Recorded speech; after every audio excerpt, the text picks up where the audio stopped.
শান্তিরবাজার মহকুমার অন্তর্গত কলসিরমুখ এলাকায় আগরতলা সাব্রুম জাতীয় সড়কে অতিরিক্ত বিটুমিন প্রয়োগের ফলে প্রতিনিয়ত ঘটছে দুর্ঘটনা।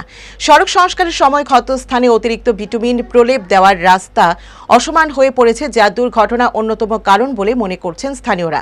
বিগত কিছুদিন আগেই এই এলাকায় দুর্ঘটনার শিকার হন জোলাইবাড়ি ব্লকের বিএসসি চেয়ারম্যান অশোক মগ সহ একাধিক ব্যক্তি।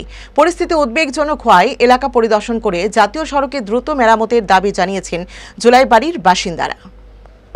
দীর্ঘদিন যাবৎ এখানে বিভিন্ন অ্যাক্সিডেন্ট হচ্ছে, এই জন্যই মূলত আজকে আপনাদের ডাকা আর আপনাদের সামনে আসা। আমরা চাচ্ছি এই জিনিসটা যাতে দ্রুত সলভ হয়।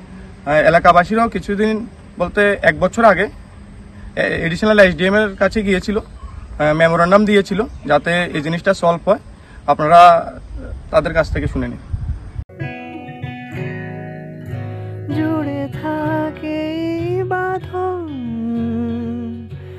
আপনার চেয়েও আপন,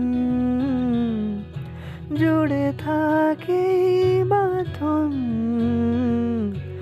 আপনার চেয়েও আপন, আপনার চেয়েও আপন।